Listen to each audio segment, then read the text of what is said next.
Good afternoon and welcome. I'm Jack Van Horn from the University of Virginia. It's my distinct pleasure to welcome you to this edition of our 2024-2025 Foundations of Biomedical Data Science Seminar Series.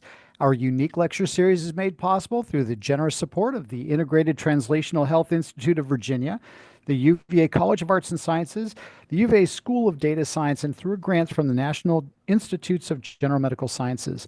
Since our founding in 2016, the Foundations of Biomedical Data Science Seminar Series has been at the forefront of exploring the transformative impact of data science methodologies, artificial intelligence, deep learning, and statistical modeling across the diverse themes in biomedical and health sciences. Our selected theme for this year is focused on the quantitative approaches in spatial multi-omics for guiding personalized medicine, where every Friday we enjoy presentations from a wide range of leading thinkers about the issues, promise, opportunities, and hurdles associated with advanced genomic, transcriptomic, metabolomic, and other omic methods, along with the variety of data analytic opportunities they present for data science, deep learning, AI, and spatial modeling. We are very excited for this year's Biomedical Data Science Innovation Lab program, where junior faculty biomedical researchers and computational experts will develop novel joint projects on the topic of quantitative approaches and applications for spatial multiomics and use these towards guiding personalized medicine. Participants will be who are selected for our program will utilize the content from seminar presentations like this one as essential content for our culminating in-person manuscript and grant development project workshop to be held at the Hutton Hotel in downtown Nashville, Tennessee, in June. For today's speaker, I'm absolutely delighted to welcome Dr. Wei Wei from the Institute of Systems Biology in Seattle, Washington. Wei is an associate professor at the Institute for Systems Biology and an Andy Hill Care Distinguished Researcher. His lab leverages systems level measurement and computational approaches to explore cancer cell plasticity and adaptive drug resistance, focusing on how tumors dynamically respond to therapies and the role that the tumor microenvironment has in this process. He, along with his lab, use these tools to develop fundamental and translational cancer research programs where they develop single cell and spatial multi-omic technologies and pioneer liquid biopsy-based predictive diagnostics and natal biopsy-driven microtumor functional assays for precision oncology. In the spirit of our 2024-2025 Biomedical Data Science Seminar Series theme, Wei's lecture today is entitled Spatial Multi-Omics Unveils the Monoclonal Origin, Neuroendocrine Plasticity, and Microenvironment Niches in Combined Small Cell Lung Cancer, where he will describe that recent advances in spatial multiomics have transformed our ability to dissect the complexity of the tumor microenvironment. Dr. Wei's lab integrates cutting-edge spatial multiomics with advanced computational approaches to investigate how these cancer cells exploit phenotypic plasticity to adapt to therapeutic stress. In his presentation, Dr. Wei will highlight the emerging spatial multi-omic technologies and their computational integration, demonstrating how these tools provide novel insights into the biology of combined small cell lung cancer, a very rare and highly aggressive type of lung cancer. As always, we are streaming this lecture live and for recording via YouTube. If you're watching us on YouTube, thank you so much for joining us. Also, our specially selected 2024-2025 Biomedical Data Science Innovation Lab participants, as well as our alumni, are strongly encouraged to submit any questions they have via the chat feature in their YouTube sessions. I will synthesize these questions and I'll ask them on your behalf during the last 10 minutes or so of the lecture. And with that, thank you so much, Wei. We are really looking forward to your presentation today. Thank you so much, Jack, for the warm introduction. And I'd also like to extend my gratitude to the entire BDSL team for the kind invitation. It's truly a pleasure to be here with all of you today. So over the past few years, we have witnessed an exciting wave of innovation in spatial multiomics, which has dramatically expanded our ability to understand the tumor and its microenvironment in ways that were simply not possible before. So today, I'm going to share how our lab is leveraging these powerful technologies to tackle some of the most pressing questions in oncology. I will start by giving a couple of brief examples that highlight how these tools can be integrated to dissect the tumor immune microenvironment. Then I will take you into one of our recent studies focused on combined small cell lung cancer, a rare and aggressive subtype whose unique spatial histology makes it an ideal testbed for spatial multiomics approaches. So, recent years, the rise of the spatial multi-omics and the high-resolution imaging technology has transformed how we interrogate the tumor microenvironment. And these tools allow us to capture the molecular features with their native spatial context at a resolution ranging from around 50 micron down to subcellular level. On these slides, I have listed several commercially available platforms, each offering a different window into a molecular architecture of tumors. Some focus on transcriptomes, others focus on protein epitopes, and still others go deeper into the epigenomic layers like chromatin accessibility or histomodifications. And platforms such as Visium or DB-seq are sequencing-based. They use oligobar-coded probes to capture spatially resolved molecules, which are then sequenced and computationally reconstructed into images. On the other hand, tools like CosMx or Codex rely on direct imaging approaches using FISH or a FISH-based approach or multiplex immunofluorescence to visualize the spatial expression pattern in situ. So each of these technologies bring distinct strengths to the table, and their diversity allows us to tailor our experimental approach based on the biological question at hand. So one of the most exciting aspect of the spatial omics technology is how intuitively interpretable the data can be. Sometimes the biology quite literally reveals itself in the image.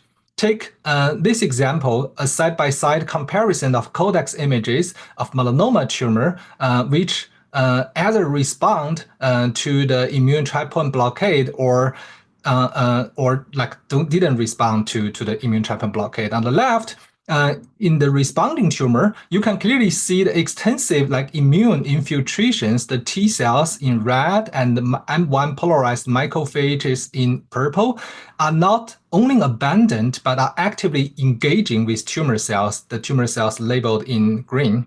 And they lining up along blood vessels labeled in yellow here and working their way into the tumor mass. But in contrast, in the non-responding tumor on the right shows a very different picture. Immune cells like T cells and macrophages are largely restricted to the periphery, creating a kind of a barrier at the edge, while the tumor cell inside here remain largely untouched. A classic example of an immune-excluded phenotype. So the key point here is even without diving into the molecular analysis, you can visually infer the likelihood of therapy response by, just by looking at these spatial patterns. And here is an example of how we can perform multimodal measurement of different molecular layers, all from a single tissue section or adjacent sections. So in this case, we are working on with a melanoma sample. We first performed the spatial ATAC-seq using DB-seq-based approach to map spatial chromatin accessibility. We then applied immunofluorescence staining for protein epitopes, and then finally, conduct the pathological H&E staining. And the red box here, you will see the regions profiled by the spatial ATAC-seq by DB-seq. We use that to access, for example, CD45 gene activities. And as you can see that the regions with high CD45 activities derived purely from the chromatin accessibility data aligned almost perfectly with the immune-rich regions seen in the Codex staining, and also with the immune infiltration patterns inferred from the H&E images using deep learning models. So while this convergence across platforms is encouraging, it also highlights a major challenge. These tools generate very different data types with distinct formats, resolutions, and pre-processing need. Integrating them together meaningfully is non-trivial. And in my lab, we are actively working together with collaborators at ISB and other institutions on building a robust computational pipelines to harmonize this multimodal data set.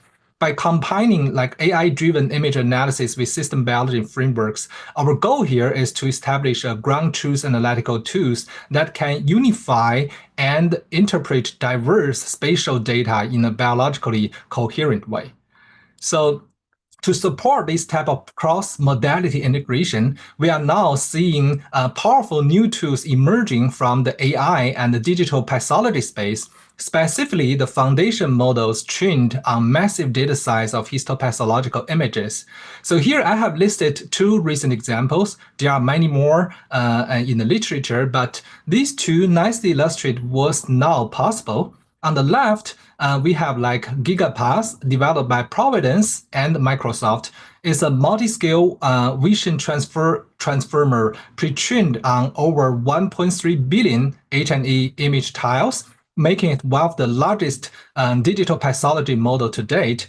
And what's remarkable here is that it supports the zero-shot predictions of tumor mutations, molecular subtypes, and even prognosis biomarkers directly from these H&E pathological images with no additional molecular assay required. And on the right, we have like ROSI, developed by Enable Medicine Stanford. And this is a deep learning framework that predicts the expression of spatial localization of protein epitopes from standard H&E sections. So in the panel shown here, you can see a side-by-side comparison between ROSI's prediction output and actual Codex multiplex immunofluorescence images. The overlap here is strikingly accurate. So these tools are rapidly transforming what we can infer from routine pathology slices, and they open up exciting opportunities to bridge spatial imaging with molecular biology in a highly scalable way. And in our lab, we are also developing computational pipelines to integrate like H&E pathology images and the Codex and DB-seq-based spatial and transcriptome or spatial ATAC data, all within a unified analytical framework powered by the digital pathology foundation models. So this integration allows us to simultaneously analyze like histological features, protein epitopes, and gene expression and chromatin accessibility layered together in a spatially resolved context. The key here is to accurately is the accurate image registration, aligning either the same or adjacent tissue sections so that each DB-seq-based pixels can be precisely mapped onto its corresponding regions in the Codex images and H&E images. And from this alignment, we can begin to estimate like cell types and even cell counts per pixel, which helps guide interpretation of the like epigenetic signals or gene expressions we are capturing through the spatial ATAC or spatial transcriptome. We then apply the foundation models to predict, for example, the tumor infiltrating lymphocyte probabilities based solely on H&E images. And this prediction showed tight correlation with, for example, in this case, CD4 gene activities derived from our spatial ATAC-seq data. When we scale this approach genome-wide, we can find TIGIT, an immune checkpoint receptor linked to T-cell exhaustion, is mostly strongly correlated with the tumor infiltrating lymphocyte probability inferred from H&E images, a fascinating molecular connection revealed through the cross-modality learning. And in the lower panel here, we trained the model on paired H&E and Codex data to predict expression of a specific protein epitope, in this case, the NG2, a melanoma cell marker, directly from the H&E images. And the model performs remarkably well, achieving a strong correlation between the predicted and actual protein level, much like what we saw earlier with ROSI. So this integrated pipeline doesn't just help us interpret spatial omics data more effectively, it also raises a provocative question. That is, how far we can push an AI to review molecular biology from routine histology image, and where do we start to hit the limit? So yeah, now let's shift to a real-world clinical context, the combined small cell lung cancer. So for those who less familiar with lung cancer, it can be broadly, it broadly includes like several histology subtypes. The most common group is the non-small cell lung cancer, which include like adenocarcinoma or LUAD for short, and squamous cell carcinoma or LUSC for short, and also the large cell undifferentiated carcinoma. And small cell lung cancer is less common, but notably more aggressive. But combined small cell lung cancer is a rare and under-recognized subtype that account for about 2 to 5% of all small cell lung cancer cases. And according to WHO classification, combined small cell lung cancer is defined as a small cell lung cancer with any component of the non-small cell histology, like adenocarcinoma or squamous cell carcinoma histology.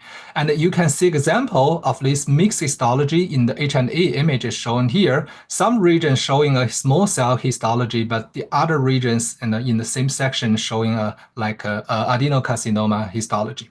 So clinically, combined small cell lung cancer is often managed as pure small cell lung cancer with standard like platinum-based chemotherapies, but that may not be optimal.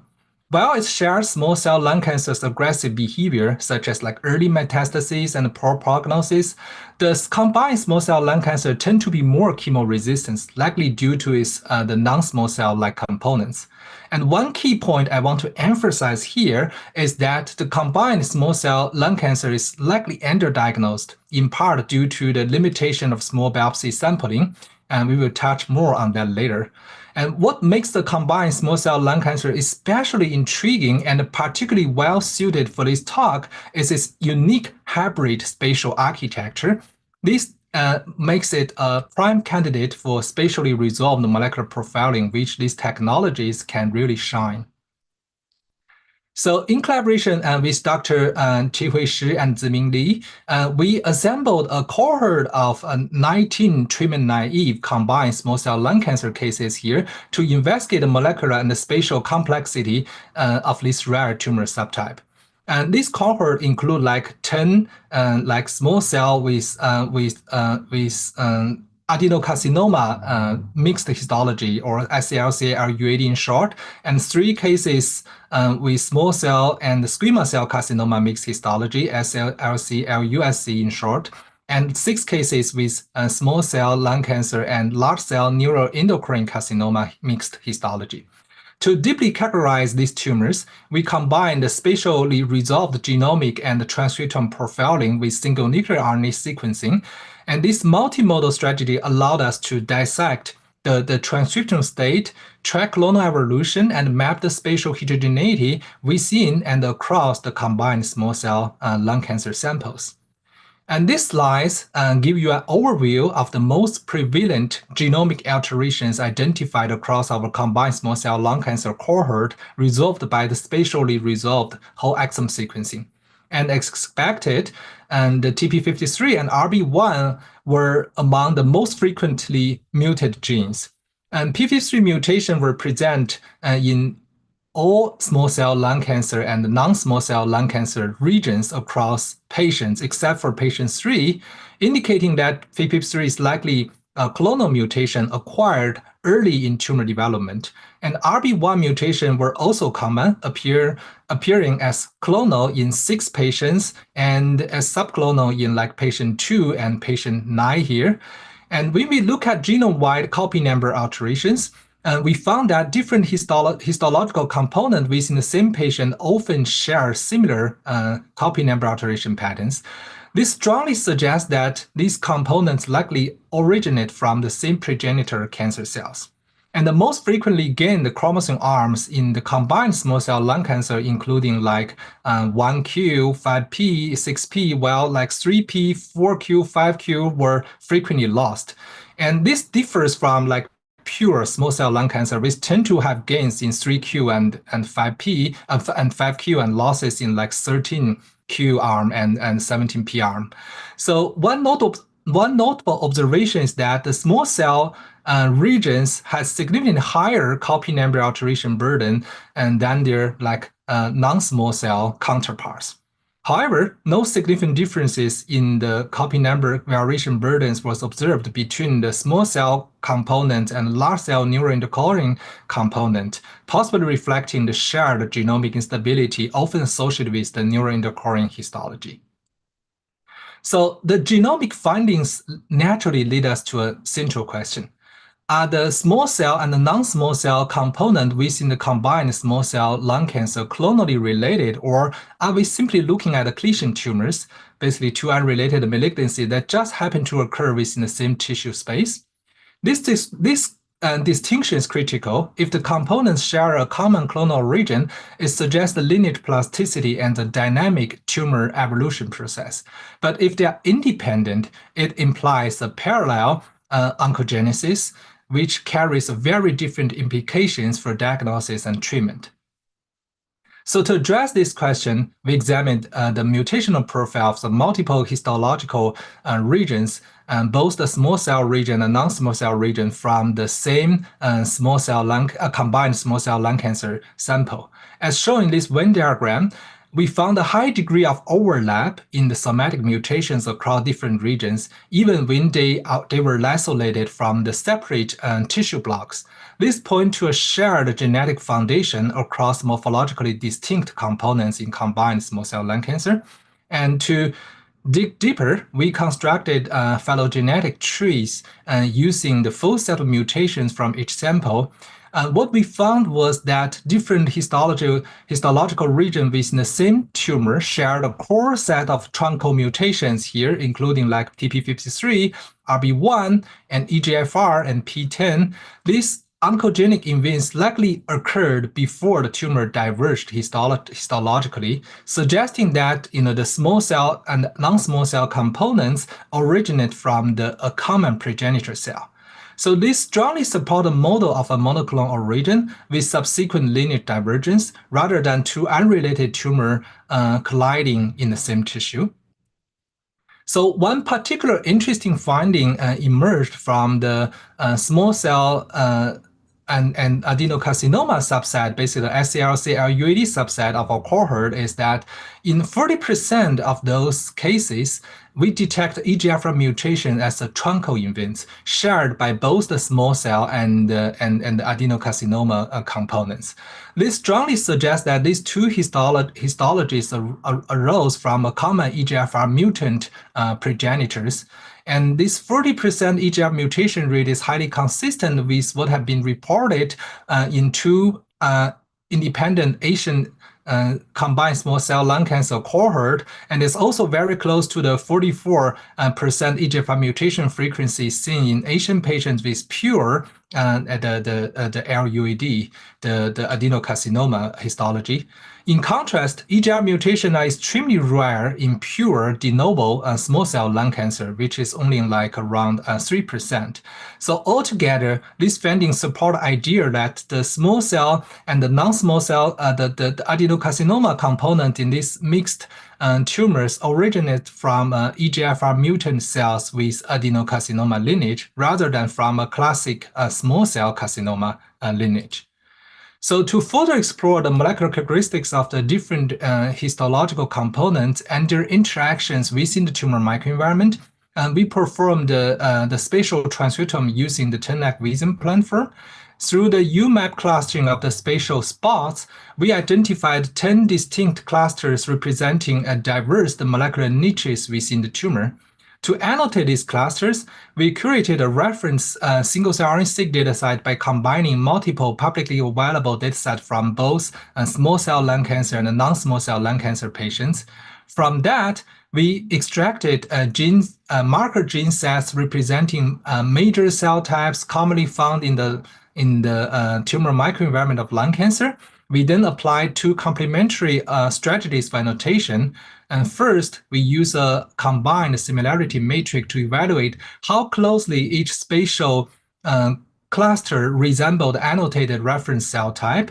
And second, we directly applied spotlight algorithm, which deconvolved each spatial spot into proportions of cell types using this single cell RNA-seq reference as a guide. And these approaches allow us to assign cell type identities to each spatial spot, enabling a deeper analysis of how different tumor components interact with the surrounding microenvironment.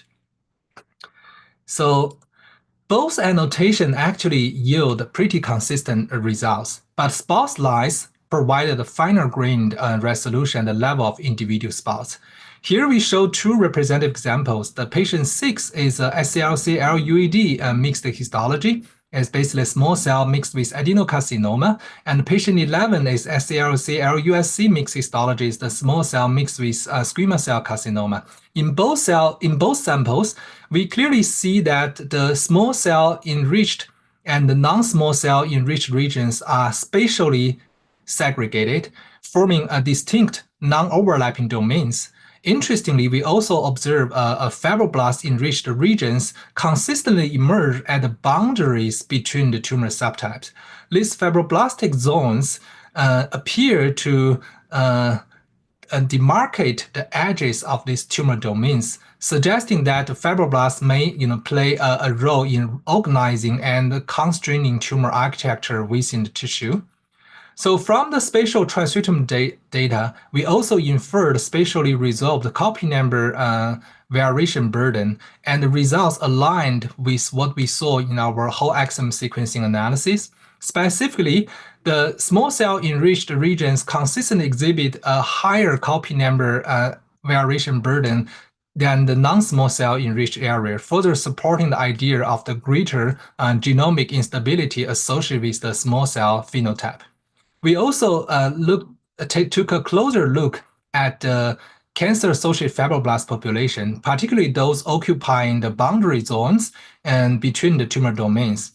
These fibroblasts were enriched for a highly aggressive subtype known as S3 subtype, which is characterized by the elevated expression of pathways involved in the extracellular matrix organization, collagen remodeling, or ECM disassembly.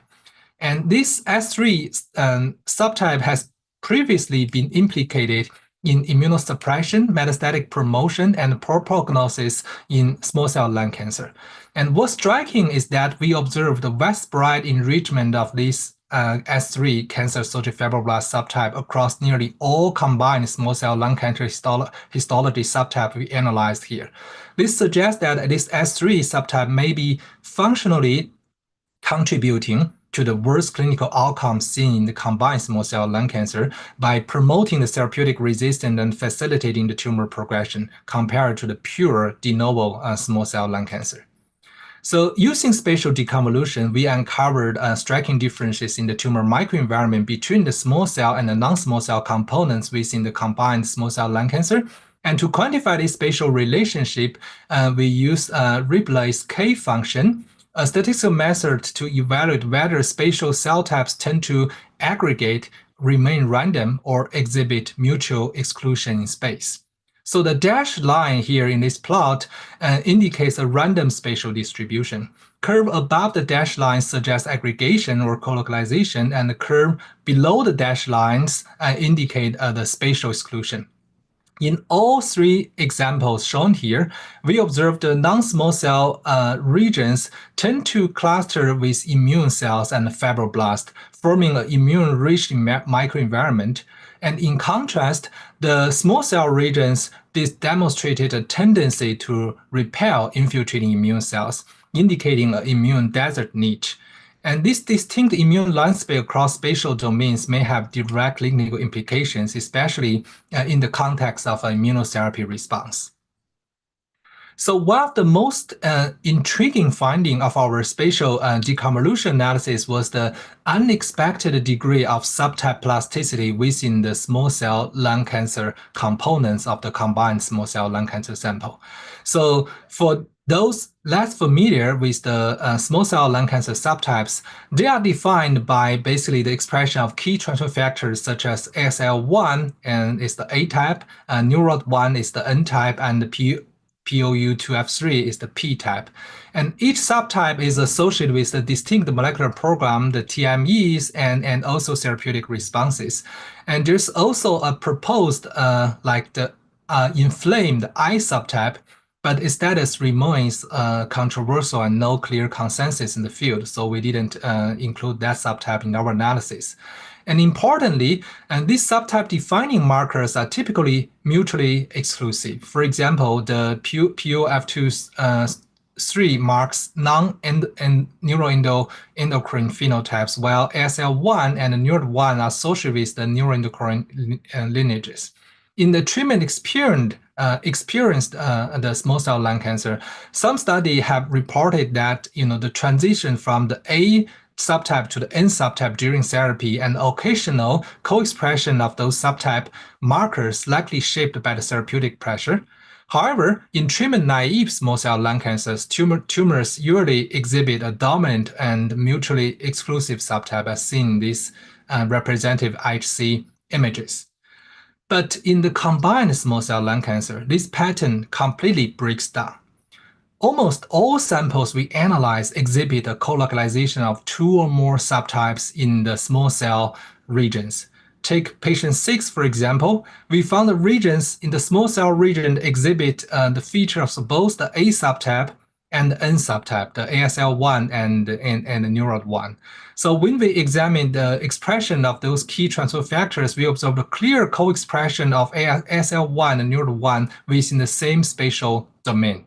This suggests that the treatment-naive combined small cell lung cancer may exist multiple subtypes even prior to therapy, highlighting a fundamentally higher degree of plasticity compared to the pure small cell lung cancer.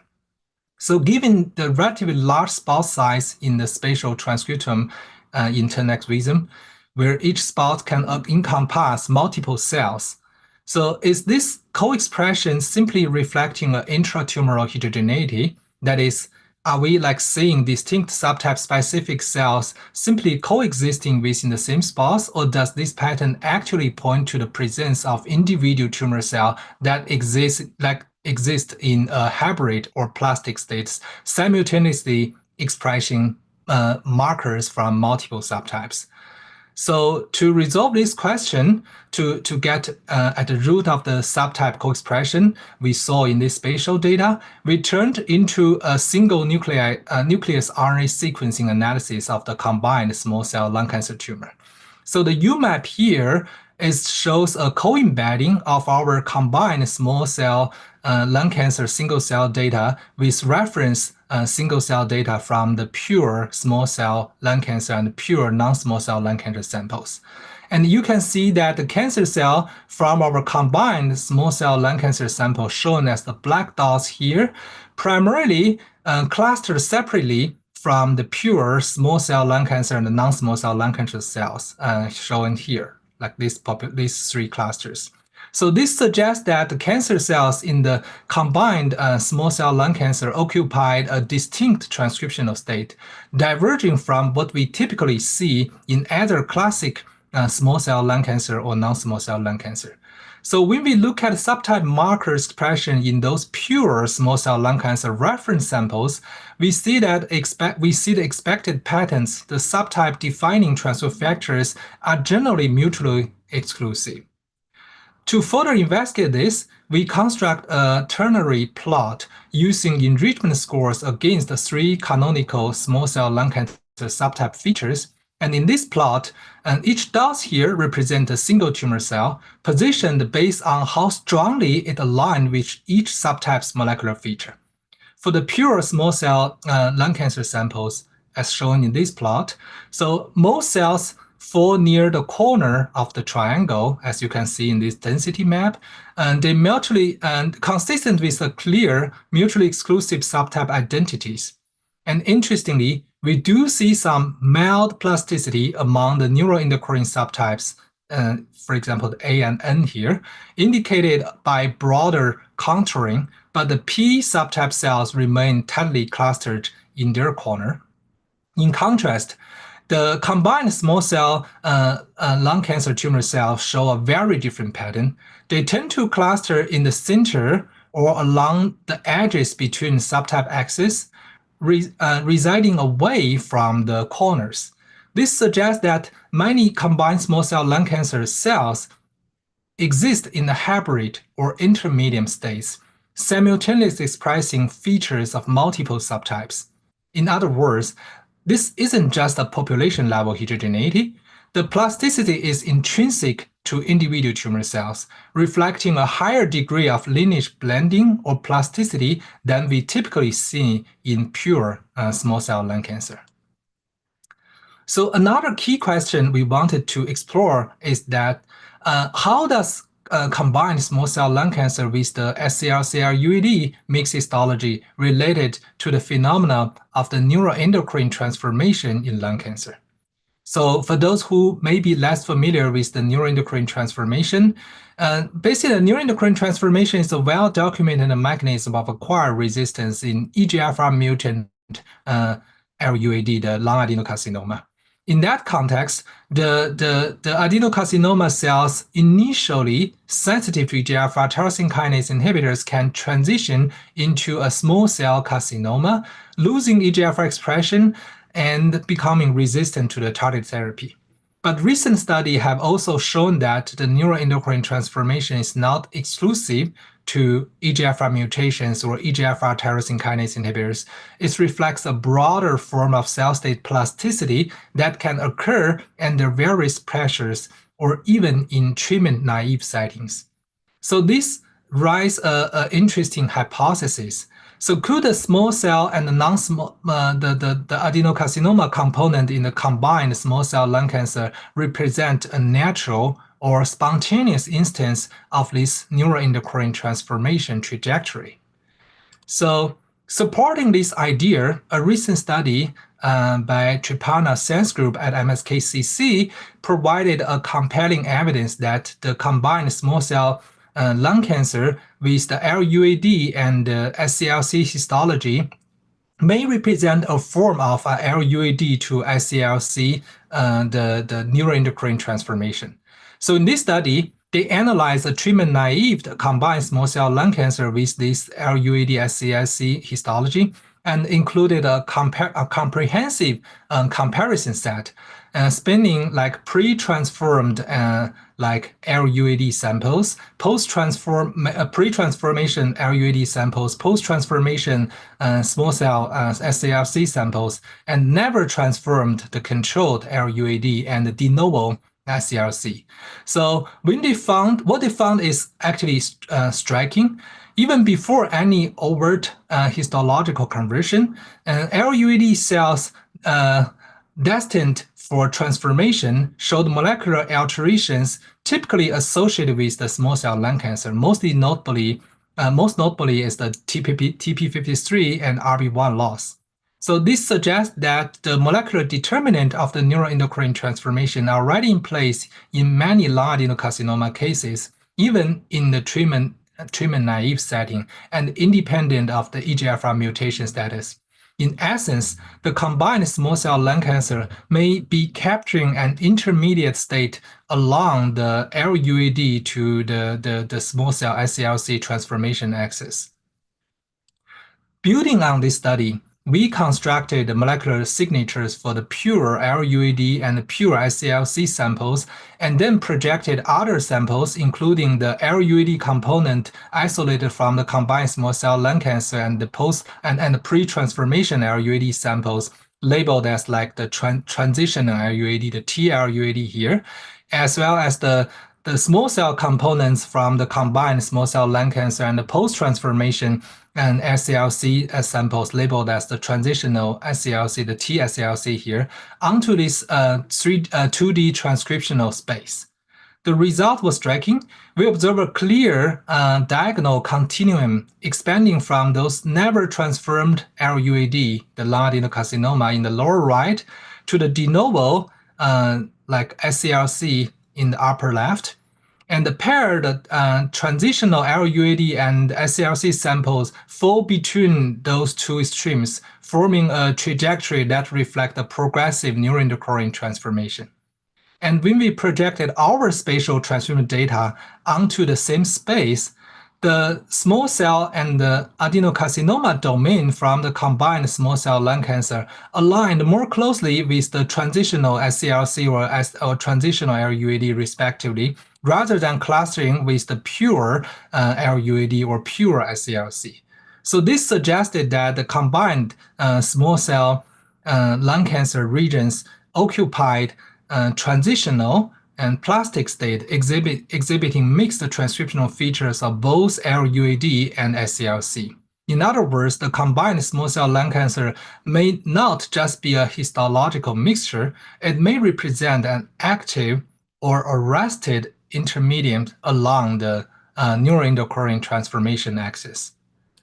So while these spatial projections are compelling, there's still an important unresolved question, and it comes down again to the cellular resolution. So due to the relatively large spot size in Visium spatial transcriptome analysis, each spot capture like multiple cells, which makes it difficult to distinguish between two possibilities. One is, are we observing a gradual shift in tumor composition where the LUAD cells are progressively replaced by the small cell lung cancer like cells as transformation occurs?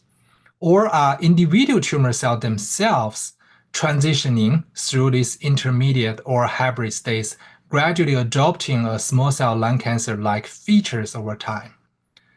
So resolving this distinction requires higher resolution profiling, and we return to our single nuclear RNA-seq data alongside with the reference single cell RNA-seq data containing the pure small cell lung cancer and non-small cell lung cancer samples. We derived small cell lung cancer and non-small cell lung cancer gene signatures from those reference data sets, and then calculate the signature score for tumor cells in the combined small cell lung cancer samples with the SCLC-LUAD histology. And as you can see, the single cell from the pure non-small cell lung cancer or pure small cell lung cancer samples have distributions peaked at either the non-small cell lung cancer or small cell lung cancer end, respectively, while the tumor cells from the combined small cell lung cancer with the SCLC-LUAD histology showed a unimodal distribution rather than bimodal distributions, centered in the intermediate zone of the small cell, non-small cell to small cell, the neuroendocrine transformation axis. So these distributions were statistically distinct from those of either pure small cell lung cancer or pure non-small cell lung cancer. So this strongly suggests that rather than being a mixture of small cell-like and adenocarcinoma-like cells, individual tumor cells in the combined small cell lung cancer occupy a transitional hybrid state along the neuroendocrine transformation continuum. And the interesting thing is that we observe the same pattern in the small cell, in the combined small cell lung cancer sample with the small cell and the squamous cell carcinoma, the SCLC-LUSC histology. Tumor cell again display a unimodal intermediate distribution rather than a bimodal distribution at these two extremes, pointing to the hybrid state and the neuroendocrine plasticity even in this LUSC variant of the combined small cell lung cancer. And this result suggests that the transitional cell state might be generalizable to squamous cell histology as well, though this requires additional experimental validation. And our findings are further supported by the co-enrichment analysis across cell type specific gene sets. So in those pure non-small cell lung cancer and the pure small cell lung cancer reference data set, as you can see, so each tumor cell population actually shows enrichment in their single dominant lineage signatures as expected. But in combined small cell lung cancer samples, we consistently observe the co-enrichment across multiple lineage programs, including both the non-small cell and the small cell features, as well as across distinct small cell lung cancer subtypes here. So collectively, these data point to a high degree of lineage plasticity in combined small cell lung cancer, capturing dynamic cellular states that are not readily visible under traditional histopathological analysis. So to wrap up, let's shift gears and talk briefly about the diagnostic challenge of the combined small cell lung cancer. So currently, diagnosis of combined small cell lung cancer rely primarily on pathological evaluation of either surgically resected tumors or needle biopsy specimens. However, in many combined small cell lung cancer cases, the small cell and the non-small cell components are spatially segregated, and the small cell regions tend to dominate in size. This means that with limited biopsy sampling, like a needle biopsy from unresectable patients, there's a real risk that the non-small cell components may be entirely missed, leading to a misclassification of the combined small cell lung cancer as the de novo small cell lung cancer. So, but as we have shown earlier, the combined small cell lung cancer are often of monoclonal origin with shared truncal mutations across both small cell and non-small cell components. And based on that insight, we develop a mutation-based diagnostic test to sensitively detect the combined small cell lung cancer in patients who are otherwise classified as pure small cell lung cancer using either tissue biopsy or liquid biopsy, such as a simple blood draw. And the diagnostic test we developed focused on detecting mutations in the 4-gene panel, including EGFR, KRAS, BRAF, and the PIK3CA. These genes were selected because their alterations are highly specific to the non-small cell lung cancer, and importantly, they have been identified as a truncal mutation shared by both the small cell and the non-small cell components, either in our dataset or in previous combined small cell lung cancer studies. Which means that even if your biopsy only contains the small cell component, you can still detect them. And in a cohort of patients with a confirmed combined small cell lung cancer, this panel achieved a detection sensitivity of about 61%. And even more interestingly, when we applied two independent cohorts previously labeled as pure small cell lung cancer based on the tissue biopsy or ctDNA from the blood, this panel identified a positive result in 14% of cases. This is far higher than the traditionally reported 2 to 5% incidence rate of combined small cell lung cancer, strongly suggesting that many cases may be misclassified due to the biopsy limitations. And this highlights the potential for our 4-gene panel, especially when used with liquid biopsies, to serve as a non-invasive rapid screening tool, helping to raise clinical suspicion for combined small cell lung cancer in unresectable cases where traditional diagnostics may fall short. So I will stop here and leave you with a few key takeaways from this work. As you have seen, spatial multi-omics combined with single-cell profiling provides a powerful lens for decoding the complex biology of the combined small cell lung cancer. And the study highlights the monoclonal region, the high plasticity, and the transitional cell state that define this rare and underdiagnosed cancer type, features that are often invisible to conventional pathology. And finally, we have translated this insight into a clinical actionable screening tool that may help improve diagnosis, especially for unresectable patients. So with that, I'd like to wrap up by expressing my sincere gratitude to the amazing members of my lab and our amazing collaborators and our funding sources, without whom this work would not have been possible. I want to especially thank Dr. Qiwei Shi and Xun Lu and Ziming Li, who played a critical role in providing access to these rare and valuable combined small cell lung cancer samples.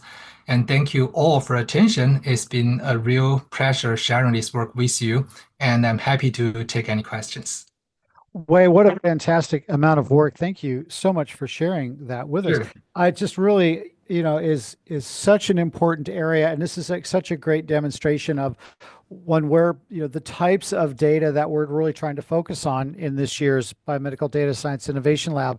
And in particular, I wanted to ask you, what do you see as opportunities for people who are interested in doing data science applications that may be able to take your work and, maybe even refine it further? Do you see that there's opportunities there?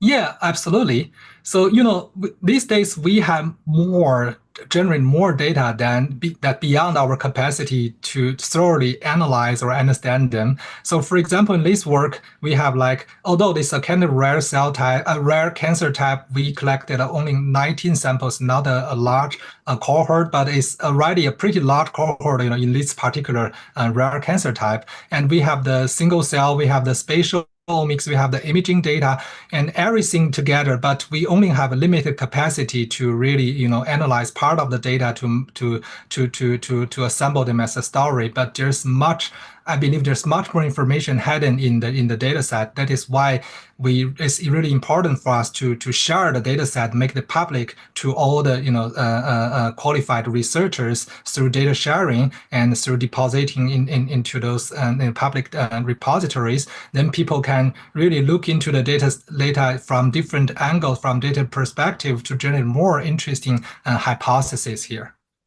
I'm wondering if you've done any work with folks, say, at the Fred Hutchinson Cancer Center or at the, the University of Washington, who are, Right. kind of not too far from where you are now, where they might have a, quite a sample of biopsies taken from people with small cell lung cancer that you might be able to then like test to see if your predictions might hold with regard to, basically patient data that's like right there. Right, exactly. Yeah, as you mentioned, UW and Fred Hutch actually have have several pretty nice tumor specimen repertoires, and we haven't worked together for lung cancer perspective, but we have been working closely with the collaborators at UW Fred Hutch for metastatic colorectal cancer and other primary liver cancer like HCC or ICC, the cholangiocarcinoma, and basically we try to and use our spatial or single cell multi-omics tools and system biology computational approaches to analyze those patient samples. And this has been very helpful because the patient samples always a much better window for us to understand the underlying biology compared to the lab model like cell lines or mouse models. And I guess those biospecimen resources are critical, for us to really understand the complex tumor microenvironment, the actual environment in the human patients rather than in those mouse model or PDX. Oh, Yeah, for sure. You want, yeah, this is work that affects humans, right? And to have right, animal models is obviously necessary, yeah, but you want to turn this into something real, which yes, maybe that connection with the Fred Hutchinson cancer folks might be a great way to go. Largely because I mean, as I was watching your presentation, I mean, there's so many, very nuanced and intriguing things about the work that you're doing, but I worried a little bit that some of the sample sizes might need to be a little more robust because there's right. so many different measurements being made, and on so few samples, I was just kind of like, I realize it's painstaking work, but on the other hand, if we want to be able to make sweeping inferences, I'm just curious about your impressions about the need for still more data, really. Right. So even for this 19 sample, it's basically, 10 years accumulation. So you have That's amazing. 19. That's a subject or two per year. That's amazing. Right.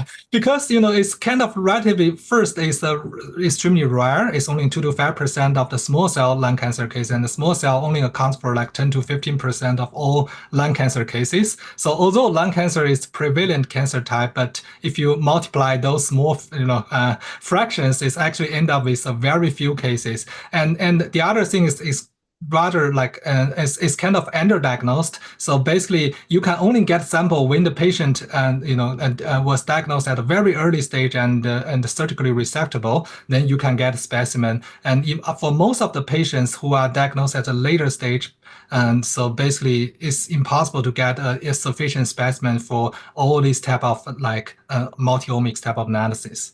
Yeah, so this kind of a real world a limiting factor, but you're right. It's important to draw more robust conclusions, based on a sufficient number of cases, and then we can really help us to increase our confidence of any of conclusion drawn from the analysis. Is there a temporal component to any of the work that you're doing where you're able to track the spatial extent or the, basically the spatial microenvironment as it's being altered by the presence of those cells over some period of time?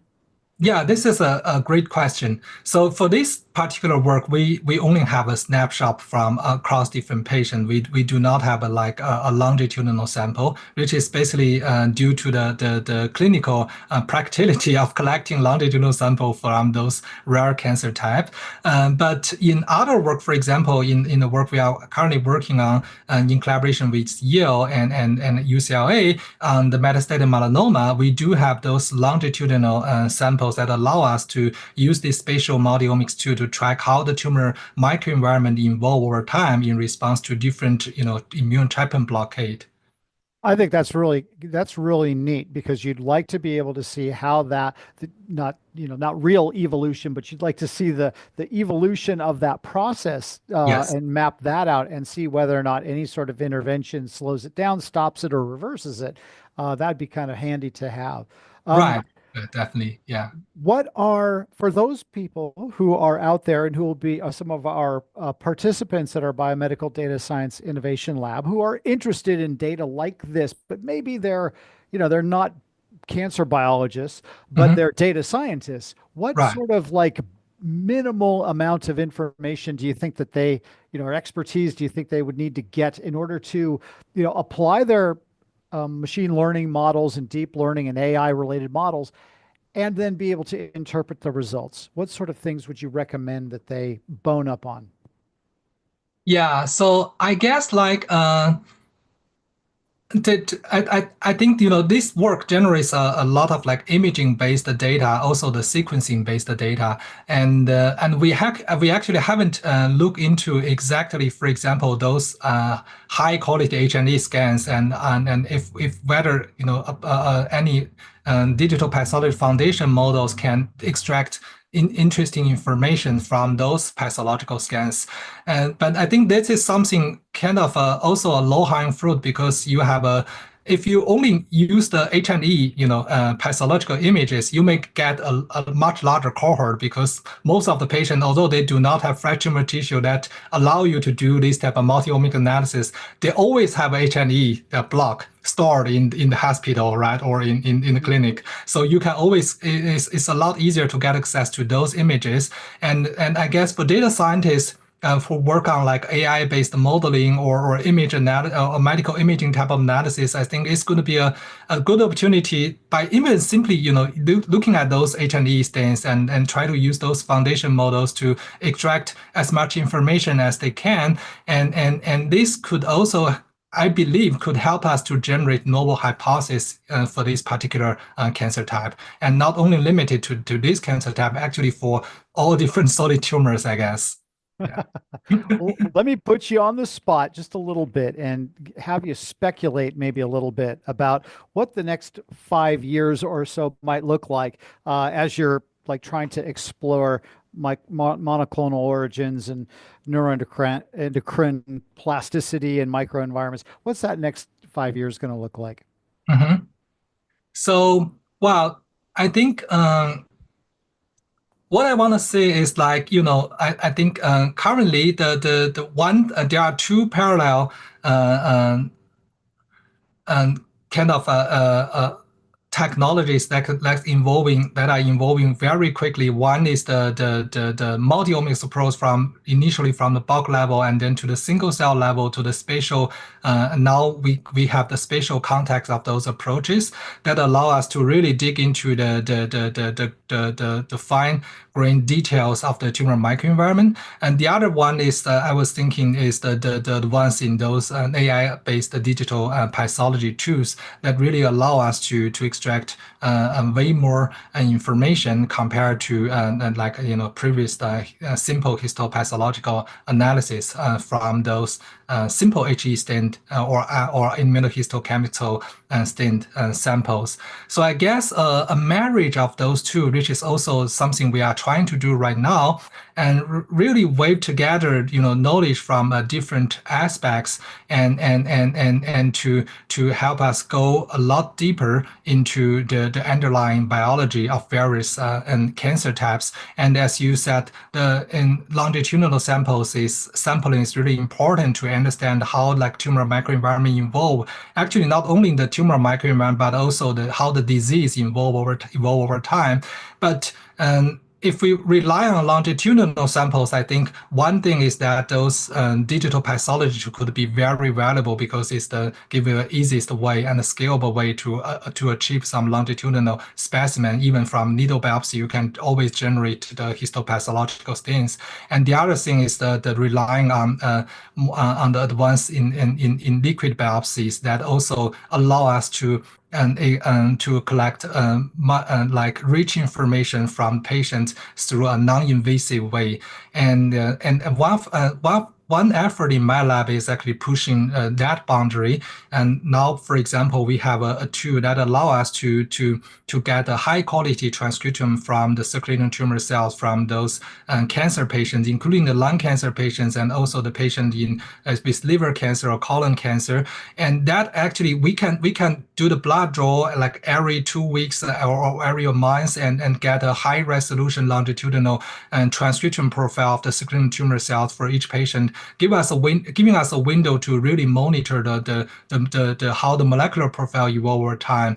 I guess all these type of technical ones really allow us to go much deeper at this stage. And I would believe with the basically explosion of various an AI-based approach and an imaging-based approach, and within the next 5 years, this would be, I guess, and the depths of and understanding of the biology from the bulk level now to the spatial level, and in the end we can really use these type of different layers of information to get a much better understanding about how the different components within the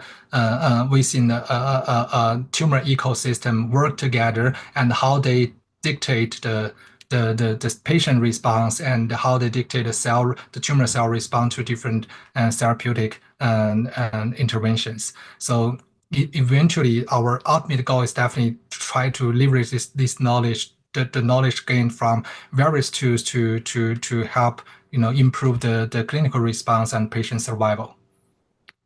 Dr. Wei Wei from the Institute of Systems Biology in Seattle, Washington. Wei, this is such exciting work. Thank you so much for sharing with us. It's clearly painstaking. This has a really fantastic future for cancer diagnostics and understanding cancer trajectories and the role that multi-omics and transcriptomics and various other omics approaches can help us with, and being able to use machine learning methods and data science is really kind of where the future of this lies. So thank you so much for sharing that with us. Thank you. Have a wonderful weekend. And everybody who's been listening to us, thank you. And also have a wonderful weekend. We'll see you next week. Yeah, thank you, Jack, for having me. Yeah, You are thank you. so welcome, Wei. Thank you Yeah. very much.